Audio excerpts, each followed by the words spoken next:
Nos últimos 5 anos eu já ajudei mais de 1.500 alunos que se tornaram centenas de aprovações nas maiores provas de residência médica do Brasil. E hoje eu tô aqui para começar um novo quadro com você. Um novo quadro onde a gente tem uma única missão: encontrar qual é a melhor inteligência artificial para que você possa usar nos seus estudos do dia a dia para a prova de residência médica. Isso vai ser um baita desafio e o modo como a gente vai fazer isso não é eu simplesmente trazendo a informação aqui para vocês. Eu quero muitas vezes sair do zero e testar do zero muitas dessas inteligências artificiais ou de modos dessas inteligências artificiais para que a gente vá descobrindo isso juntos, para que a gente vá testando juntos e principalmente para você entender como eu, por exemplo, abordo uma IA quando eu vou começar a usá-la pela primeira vez para conseguir extrair o máximo potencial dessa ferramenta. Vai ser uma experiência muito legal. Hoje a gente vai começar com a nossa primeira e eu quis batizar esse projeto, essa nova série com um nome especial: Projeto Athena.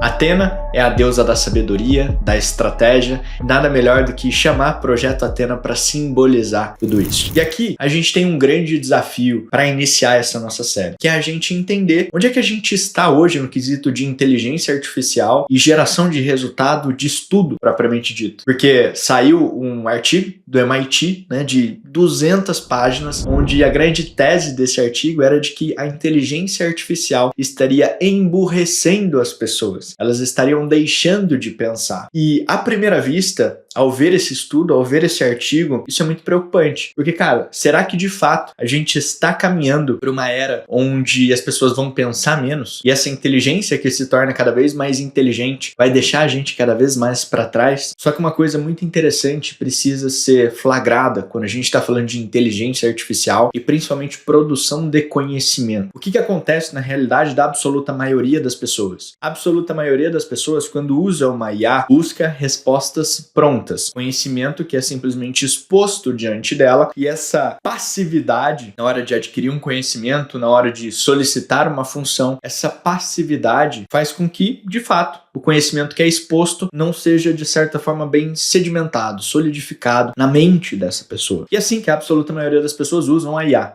Chegam, fazem um pedido como se estivessem numa pastelaria, quero um pastel de frango. A pessoa vai te dar um pastel de frango, não vai te ensinar a fazer o pastel de frango, não vai te ensinar a desfiar o frango para colocar dentro do pastel. Essa é a grande ideia quando a gente fala sobre esse estudo do MIT da IA estar emburrecendo as pessoas. Quanto mais pronta a gente busca uma resposta, maior a probabilidade da gente não reter essa resposta. Você pega, por exemplo, videoaulas, você pega, por exemplo, apostilas, que são materiais de estudo que já existem há 1000 anos, só que são metodologias passivas, porque o conhecimento ele é exposto sem que haja um esforço de aquisição desse conhecimento, sem que haja um esforço de descoberta desse conhecimento, sem que haja um efeito teste nesse conhecimento. Assim como essas metodologias passivas como resumos e videoaulas não favorecem o seu aprendizado, a IA simplesmente cuspindo um conhecimento na tua frente, ela também não vai favorecer o teu estudo, o teu aprendizado. E esse é um primeiro desafio que a gente vai visar resolver nessa nossa série. Não só se a inteligência artificial é capaz de te entregar um conteúdo técnico que seja realmente crível, que você possa acreditar, que você possa contar, mas também se esse conhecimento ele te é trazido de uma maneira que favoreça o teu estudo, que favoreça o teu resultado, que favoreça a tua aquisição de conhecimento. Esse vai ser um baita desafio, então vocês vão ver como a gente vai abordar isso em diferentes IAs. E é muito importante, para essa série funcionar, algumas IAs que eu já tenho mapeadas para a gente fazer esse aprofundamento,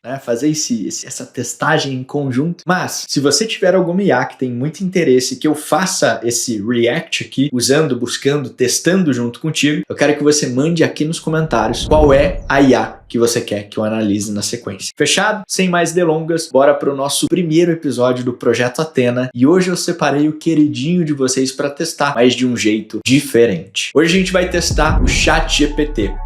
Porém, existe algo de diferente que aconteceu recentemente. Lembra que eu acabei de te falar que um grande desafio das IAs é como elas apresentam o conteúdo para você, como elas apresentam o conhecimento? Quanto mais pronto e mastigado ele vier, menor a probabilidade de você reter esse conhecimento. Quando você começa a analisar a forma como isso é feito fora do Brasil, nos Estados Unidos, por exemplo, você começa a reconhecer alguns cases muito interessantes. A gente tem a Alpha School, que é uma escola nos Estados Unidos, onde eles basicamente quebraram o modo de estudo tradicional. Hoje em dia, essas crianças da Alpha School, elas estudam 2 horas por dia com trilhas totalmente personalizadas por IA e tem oficinas práticas onde os professores dão as aulas. Então, o professor passou a ter um papel muito diferente nessa dinâmica de aprendizado na Alpha School. E o grande ponto aqui é, qual foi o resultado que isso gerou? Será que houve um retrocesso no aprendizado dessas crianças, como o artigo do MIT sugeriria, ou será que elas tiveram um resultado superior? E quando eles fizeram uma análise num teste nacional, eles notaram que essa nova trilha de aprendizado por IA fazia com que as pessoas aprendessem mais, com que as crianças tivessem pontuações objetivamente maiores com esse novo modo de aprender. E esse não é um caso isolado, a gente teve uma turma de física em Harvard onde isso também foi implementado e foram analisados 2 grupos pareados, um do estudo tradicional, o outro do estudo agora é totalmente balizado pela inteligência artificial. E o que foi visto é que também nessa análise, quem teve o estudo balizado pela IA teve um resultado superior a quem ficou restrito ao modo de estudo tradicional. Mas o que de diferente haveria nessas turmas, nesses experimentos, do que a gente viu no caso desse estudo do MIT? A minha tese é a forma como a informação ela é exposta. Existe uma ferramenta já há algum tempo da Khan Academy, que é o Khanmigo, onde eles pegaram a Khan Academy, é uma plataforma que ensina matemática, exatas em geral e mais algumas coisas, e eles plugaram uma IA que trazia essa trilha de aprendizado para o aluno no formato de um questionamento socrático, onde basicamente você vai questionando o aluno até ele desenvolver a resposta. E quando eu vi isso, eu me lembrei quando eu tinha me formado na residência e fui convidado a ficar 1 ano como preceptor ali na Unicamp. Eu me lembrei exatamente que com todos os meus alunos que rodavam comigo ali na neurologia, a minha forma de ensinar, a minha forma de estar ali com eles não era simplesmente trazendo um conteúdo expositivo, mas era simplesmente questionando esses alunos, partindo de uma linha de raciocínio bem básica até a gente desenvolver raciocínios mais elaborados, provocando com informações, analogias que talvez eles já tivessem na sua base de conhecimento, para que juntos a gente construísse junto aquele conhecimento que eles deveriam ter e não eu simplesmente apresentasse esse conhecimento. Quando eu vi esse case da Khan Academy, eu falei, cara, eu tô muito alinhado com a forma como eles fazem isso, acredito muito nisso e talvez esse seja um caminho. Por que eu te dei todo esse contexto? O GPT recentemente lançou o modo tutor, onde basicamente eles pegaram essa tese desenvolvida pela Khan Academy e trouxeram para o ChatGPT. E é isso que eu quero testar aqui com você hoje, esse modo tutor do ChatGPT para entender como ele se comporta, como ele performa, como ele apresenta essas informações e se de fato um aluno de medicina, um médico, teria benefício disso, porque a gente sabe que é uma IA generalista, então a chance disso poder realmente impactar no aprendizado de um médico, de um estudante de medicina, a gente precisa ter um nível de refinamento, de complexidade, de robustez nas respostas e nas perguntas feitas que realmente desafiem alguém com esse nível cognitivo, com essa carga de conhecimento prévio. Então, eu tô super animado para fazer esse teste aqui com vocês. É a primeira vez que eu vou testar esse modo tutor do GPT para essa série, então vai ser muito massa. Vou compartilhar minha tela com vocês para a gente começar a fazer esse teste juntos. Bom, então, turma, já abri aqui com vocês o GPT, peguei aqui uma versão gratuita de início para a gente testar, para a gente entender como ele vai desempenhar, né? Não é o GPT-5, por exemplo. Depois a gente vai testar a versão paga também, mas quis começar com a versão gratuita para a gente testar junto. Então a primeira coisa que a gente faz aqui é ativar esse modo tutor. E a gente ativa aqui, ó, em estudar e aprender. Quando a gente seleciona isso, a gente começa a falar para o GPT, ó, eu quero estudar. Qual é a primeira coisa que eu quero comparar aqui com vocês para a gente testar junto, né? Inteligência artificial é tudo sobre contexto, né? Quanto melhor você der o contexto para essa IA, melhor vai ser a resposta dela na hora de te introduzir um conhecimento. Então, seria muito simples, por exemplo, a gente chegar e eu quero ver se realmente tem diferença, a gente contextualizar nesse modo aqui, mas vamos começar de modo bem cru, tipo assim, se eu chegar aqui agora e colocar, quero aprender sobre AVC, vamos ver qual que vai ser a resposta. Antes de começarmos, me diz uma coisa, você quer aprender sobre AVC de forma mais básica, como entender os sintomas de prevenção, ou de forma mais detalhada? Eu quero de forma mais detalhada. Beleza, então legal que ele está tentando alinhar o contexto ali por si só, né? Mas antes quero só checar, você já tem alguma noção do que é um AVC ou quer que eu comece do zero, explicando o que significa e os tipos. Eu tenho um conhecimento básico prévio. Vamos ver como ele vai desempenhar, né? Uma interrupção ou alteração brusca do fluxo sanguíneo cerebral, ele pode ser isquêmico ou hemorrágico. Quero propor que a gente siga assim. Então ele já deu os dois tipos, ou seja, ele apresentou o conteúdo logo de cara, pode não ser tão interessante. Quero propor que a gente siga assim, entender a fisiopatologia, diferenciar bem isquêmico e hemorrágico, ver prevenção e tratamento. Para começar, no AVC isquêmico, a obstrução leva a chamada penumbra isquêmica. Você lembra o que significa penumbra isquêmica ou quer que eu explique? Então veja aqui, ele está começando a desenvolver esse questionamento para tentar construir esse conhecimento contigo. Isso é interessante. Agora, a penumbra basicamente é aquela área que está ali ao redor da isquemia ou no início da isquemia, onde ainda existe um tecido viável, né, para a gente recuperar através de uma trombólise, por exemplo. Vamos ver o que a gente vai testar aqui, né? Vamos colocar, eu quero que você explique. Por quê? O que eu quero analisar aqui? Será que ele já vai entregar a informação como um todo? Ou será que ele vai construir isso comigo? Mas parece que ele vai entregar. Quando a artéria do cérebro entope no AVC isquêmico, a área irrigada passa por duas zonas principais. O núcleo do infarto fica bem no centro da obstrução. Células morrem, é irreversível, e a penumbra, que é a área ao redor, o fluxo ainda existe, mas está muito reduzido. As células estão hibernando, a função elétrica para, mas o metabolismo básico continua. Se o fluxo for restabelecido rapidamente por trombólise, trombectomia, essa região pode se recuperar. Se o tratamento atrasar, ela também necrosa. Ou seja, entregou aqui o conteúdo pra gente, né? Isso pode não ser tão interessante assim para um processo de aprendizado. E uma coisa que é interessante aqui é o padrão de linguagem que essa IA está usando, né? Então ela usa um padrão de linguagem mais simplista, quando a gente vê, por exemplo, ali, ó, células nervosas morrem. Ela não usa uma linguagem muito técnica, né? Que seja até difícil de digerir a depender do momento que você está ali da tua formação. Interessante. Quer que eu siga explicando passo a passo o que acontece na penumbra no nível celular? É aí que a gente entra nos detalhes bioquímicos do AVC. Pode ser. Vamos deixar ela sonhar, né? Vamos deixar ela desenvolver. Então, redução do fluxo sanguíneo. O cérebro depende de glicose, oxigênio,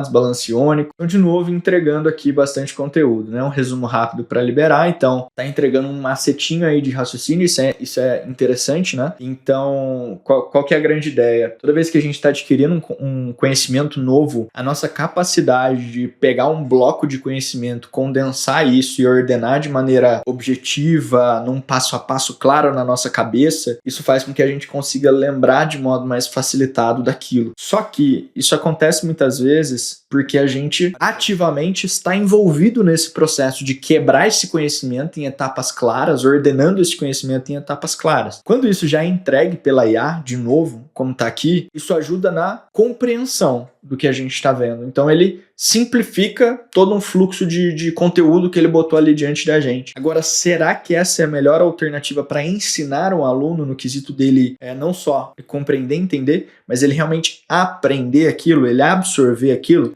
Talvez isso seja mais uma exemplificação daquilo que o MIT trouxe. Se quiser, posso te explicar agora como essa diferença entre núcleo e penumbra influencia o tempo máximo para o AVC isquêmico, que é algo crítico na prática clínica. Você quer seguir por esse caminho? Pode ser. Então veja, uma coisa positiva aqui que a gente consegue ver, ele não deixa a cargo do aluno escolher para onde vamos, né? Ele constantemente traz uma sugestão de qual seria a próxima área dentro daquele conteúdo que racionalmente deveria ser coberto. Então, ele vai aqui, ele falou sobre a penumbra, aí ele puxou o gancho da penumbra para o tempo de tratamento, aí já plugou aqui no tempo de tratamento, por que esses limites existem. Beleza, se você quiser, pode te propor um esquema visual mostrando o núcleo, penumbra e como o tempo vai comendo essa área. Quer que eu monte esse diagrama? Quero. Vamos ver. Ele vai gerar imagem disso. E o GPT ele é muito bom de gerar imagem, né? Agora vamos ver se ele vai gerar uma imagem bem artificial, né? No quesito de ser um desenhão mesmo. Ou se ele vai produzir algo no quesito mais realístico de uma tomografia ou uma ressonância. Vamos ver como é que ela vai se comportar. Mas é interessante isso dela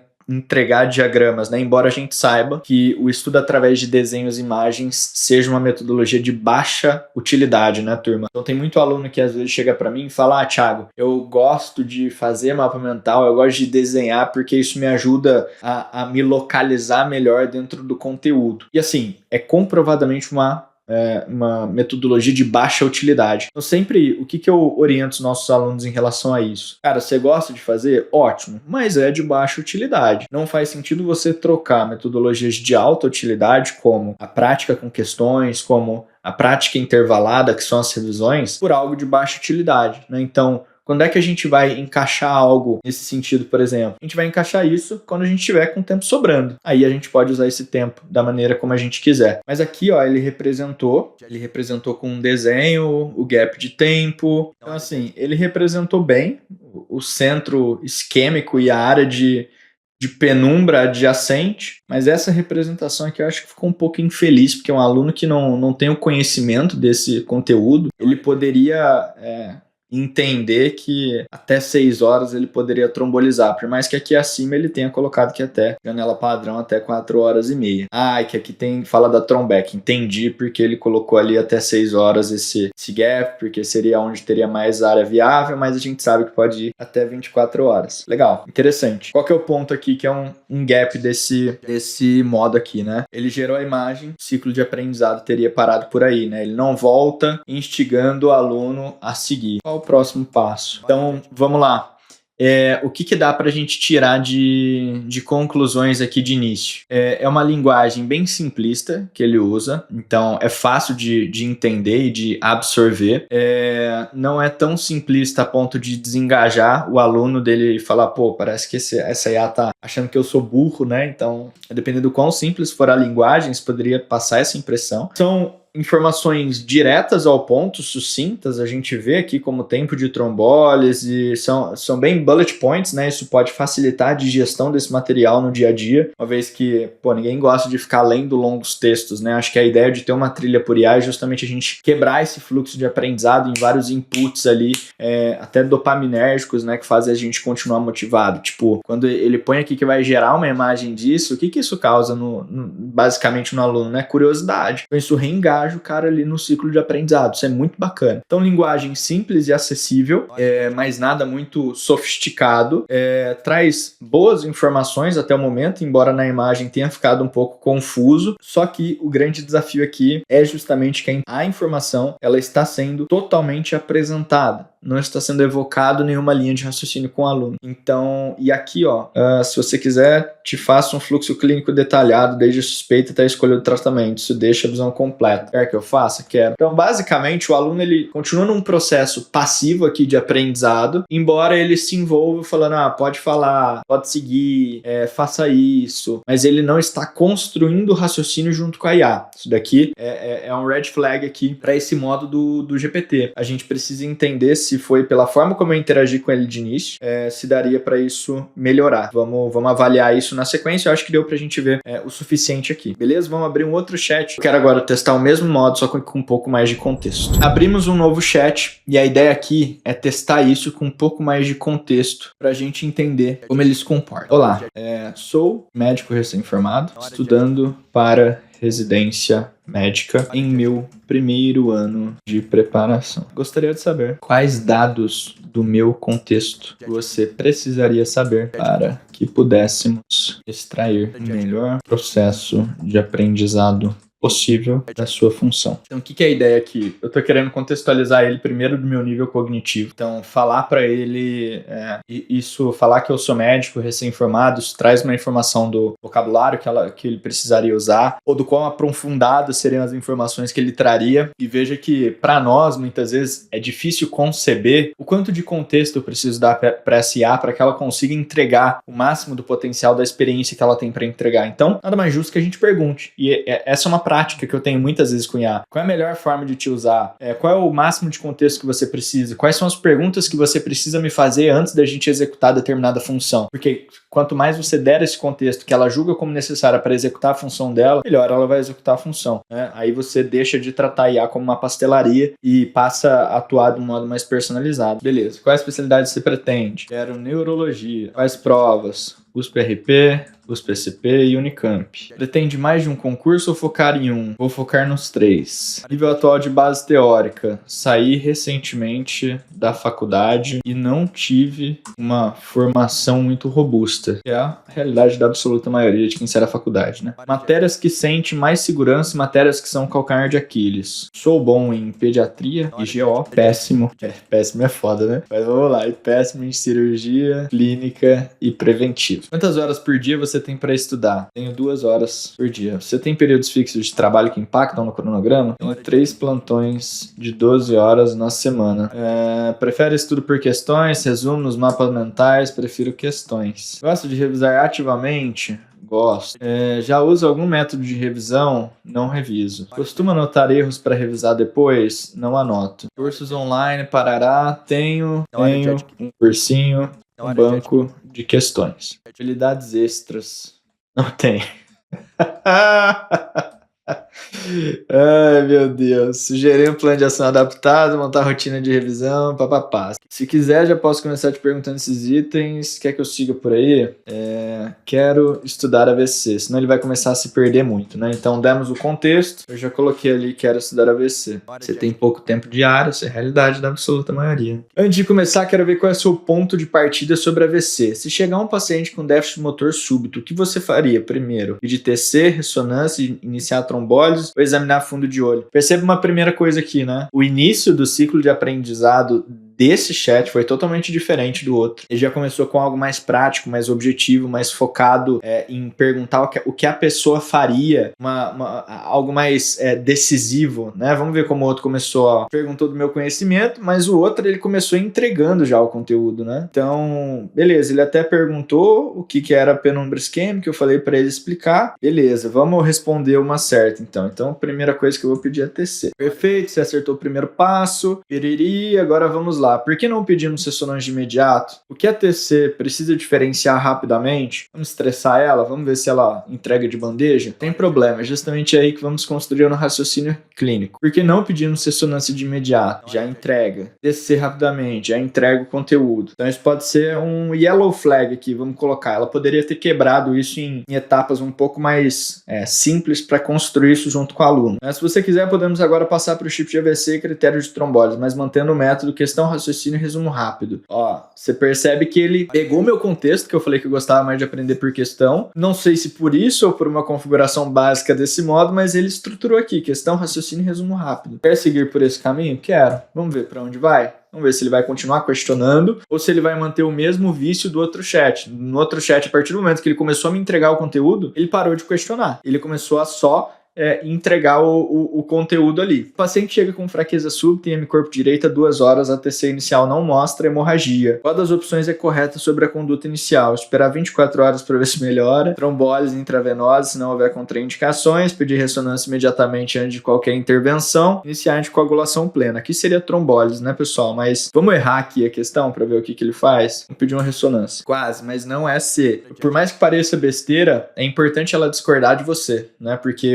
a IA muitas vezes tem um viés de concordar e de querer ficar te ensaboando o tempo todo, né? Você errar e ela discordar de modo bem objetivo é muito importante. O TC já descartou hemorragia, que é o principal risco da trombólise. O paciente chegou em menos de 4 horas e meia, o tempo é crítico, ressonância não é obrigatória antes da trombólise. Se a TC já descartou hemorragia, que atrasaria o tratamento. Então a conduta correta é iniciar a trombólise intravenosa se não houver contraindicações. Resumo rápido para memorizar. Déficit motor súbito, TC sem hemorragia, parará. Se quiser agora podemos ver os critérios de contraindicação, que é algo que quero. Ele fez uma pergunta, eu errei, ele já entregou o comentário e migrou para outro assunto. Quando ele migra para outro assunto, que é o de contraindicação, ele já vem entregando conteúdo de bandeja. Um pouco delicado isso daqui, poderia ter sido trabalhado ali com questionamento também. Ele sempre fazendo um resuminho, então isso ajuda a quebrar isso em etapas mais objetivas, para o aluno que tem um pouco mais de dificuldade, ok? Agora, o que é importante a gente notar também sobre linguagem, né? Percebe que a linguagem que ela está usando não é mais tão simplista. É bem sutil de você notar, mas é uma linguagem abordagem mais técnica que ele tá usando aqui agora, pelo contexto que a gente deu. Não sei se vocês perceberam, mas ele segmenta mais, ó, contraindicações absolutas, ele destrincha um pouco mais as contraindicações, relativa, coloca valores exatos aqui de contraindicações, mini exercício de fixação. Eu vou te dar um cenário, você me diz se tromboliza ou não. Vamos lá. Paciente com déficit motor há 2 horas, TC sem hemorragia, chegou hipertenso, com valor que impede, né? Histórico de cirurgia abdominal grande há 10 dias, plaquetas normais. Então, o que ele tá tentando ver aqui? Se você amarrou o conteúdo que ele apresentou antes, porque ele colocou aqui, ó, cirurgia recente de grande porte de 2 semanas, aqui ele coloca 10 dias. Hipertenso, aqui ele coloca que é relativo acima desse valor. Então, tá basicamente testando se você absorveu esse conteúdo que ele te entregou aqui anteriormente. É a melhor forma de se fazer isso? Não é, seria melhor começar com um teste, porém, valida se o aluno prestou atenção naquilo que tá ali acima. Então, é positivo. Tromboliza ou não? Por quê? E eu sempre gosto de estressar falando não sei, para entender se ela vai quebrar isso em perguntas menores, como deveria ser, né? Ou pelo menos como eu gostava de fazer ali no dia a dia como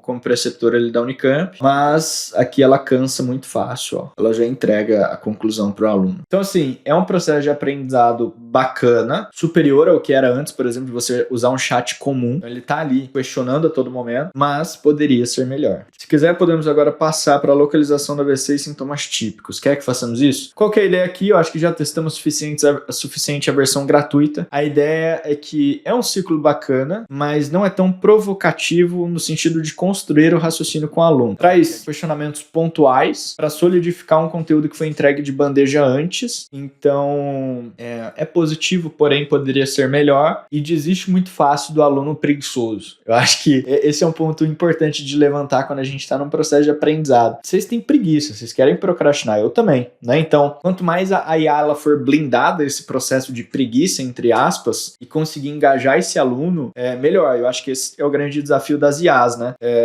Quando a gente está pensando muito em software, a gente pensa em taxa de perda do usuário durante o uso desse software. Você tem diferentes etapas, uma taxa de passagem entre etapas para ver onde esse cara sai, onde esse cara é perdido. Então, estressar um pouco mais isso do aluno preguiçoso talvez gerasse uma taxa de perda maior, mas é algo a ser testado. Eu acredito que é algo que eles estão olhando aqui também, né? Isso deve ser constantemente revisado igual os malucos, porque os caras da OpenAI são muito, muito bons. Vamos testar isso com o GPT-5 agora, que eu quero testar com vocês para ver se há alguma diferença ou se a versão gratuita já é o suficiente para a absoluta maioria de vocês.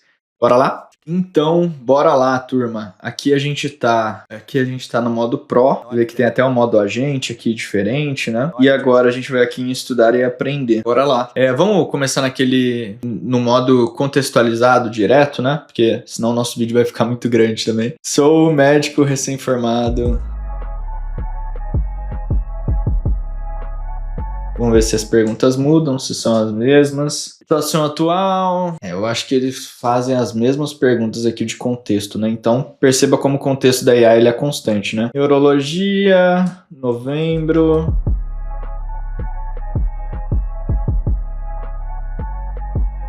Você prefere aprender primeiro pela teoria ou direto por questões?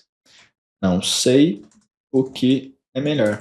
Aprender. Mas gosto de questões. Eu também não quero que ele seja muito enviesado pelo que eu falo. Eu quero saber se a IA ela tem a capacidade de me propor um ciclo de aprendizado bom, né? Porque se ela simplesmente fizer o que eu quero que ela faça, ela pode fazer com que eu estude de um jeito que seja inefetivo. Isso é um perigo, né? Gosta que eu te desafie mais ou explique de forma mais guiada? Gosto que você conduza o processo de aprendizado da melhor maneira possível. Ou seja, a gente já começa a ver aqui alguns indícios que ele sugestionado ao que o aluno se sente mais confortável do que efetivamente ao que funciona. Isso é perigoso, né, turma? Então a gente tem de modo muito claro que o que você se sente mais à vontade não é necessariamente que vai tirar mais resultado. Isso foi visto, né, em estudos. Então, não é só porque você gosta de estudar de um jeito que isso vai tirar mais resultado. Então, se o GPT seguir por isso, é perigoso. Você prefere aprender primeiro pela... Esse daqui eu já respondi. É prestar prova em qual instituição? USP-RP, USP-SP e Unicamp. Já conhece o perfil da prova? Não conheço. Consegue manter disciplina sozinho ou precisa de cobrança? Preciso de cobrança. Vocês precisam de cobrança, né? Como está a sua rotina de sono? A rotina tá boa. Tá bagunçada, vai, que a absoluta maioria tem a rotina bagunçada. Vamos lá. Quero estudar AVC. Vamos ver se ele muda aqui a forma como ele toca esse processo de aprendizado. Entendi, esse aula é neurologia, vamos fazer assim. Hoje focamos AVC de forma direcionada para a prova, mas usando uma sequência que maximize a retenção. Método que vamos seguir no AVC: construir, conectar, testar. Aqui você já percebe uma coisa. Não sei se vocês assistiram meu outro vídeo sobre estudos com IA, mas eu coloquei essas 3 fases, né? Então ele tá puxando da memória dele, e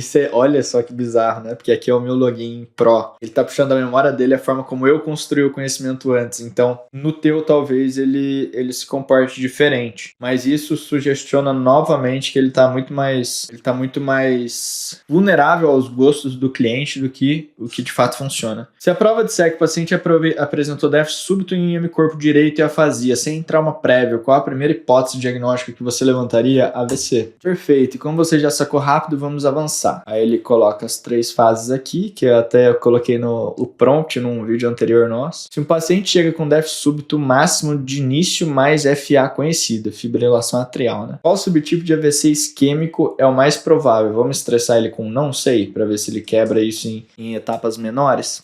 Sem problema, aí ele já cospe a informação, né? Mnemônico rápido, fogo amigo. Olha, ele colocou um mnemônico, isso é legal, porque tinha naquele contexto do prompt prévio. Agora, antes de irmos para passo 3, testar, quero ver se você consegue completar. Se um paciente chega com déficit que piora nas primeiras horas e tem histórico de aterosclerose nas carótidas, qual subtipo pensar? Ver se ele entrega de novo. Não sei. Vamos ver.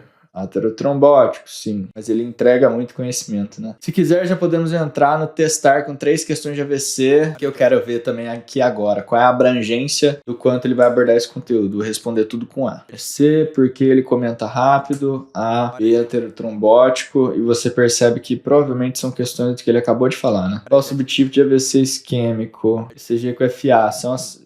para sedimentar o que ele acabou de ensinar. Então, você percebe que na nossa outra experiência, ele sedimentou do mesmo jeito que ele acabou de falar, mas ele sedimentava, não era com questão, se eu não me engano. Se quiser, a gente pode agora avançar para o diagnóstico e conduta da AVC ou revisar mais questões subtipos até você ficar afiado. Qual o próximo passo? 1. Fechou. Aí ele introduz. Ele já fala aqui, ele já entrega o conteúdo técnico. Quer que eu já passe agora o algoritmo para você fixar? Sim. Então perceba que o GPT ele tem essa tendência a entregar tudo de bandeja, né? Isso para o processo de aprendizado não necessariamente é bom, tá, turma? Por mais que, dê informações completas, back janela até 6, mas pode chegar até 24, a gente considera muito até 24. Inclusão de grande vaso, perfeito.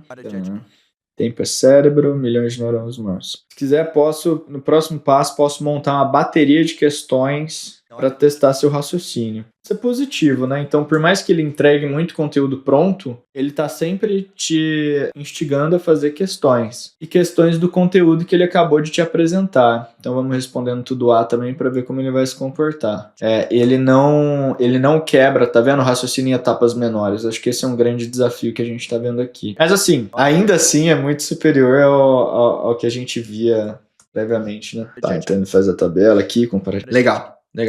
Bom, vamos voltar para minha tela aqui. Então vamos analisar alguns pontos aqui em conjunto. Confiabilidade técnica. Ok, nada bizarro a ponto dele mencionar referências, mas ok. Linguagem, né? Vocabulário utilizado. Bom, principalmente se você contextualiza a AI da tua situação. Acho que o contexto aqui ficou muito claro como ele é necessário. Terceiro, quanto ao fluxo de aprendizado em si. Vou colocar médio. Ele implementa efeito teste em algumas etapas, mas ele entrega mais o conteúdo pronto do que constrói esse raciocínio com o aluno. Quarto, engajamento no processo de aprendizado. Por ele intercalar tabelas, por ele colocar imagens, por ele hora apresentar, hora fazer um efeito teste, eu acho isso positivo para o processo de engajamento do aluno, embora não necessariamente ele favoreça o processo de aprendizado. E quinto, que eu acho que é um sinal de alerta que ficou aqui ao testar todos esses fatores, é de que essa IA ainda é muito sugestionada pelas preferências do usuário, do que ele considera melhor e não necessariamente do que é melhor para um processo de aprendizado. E aqui, de novo,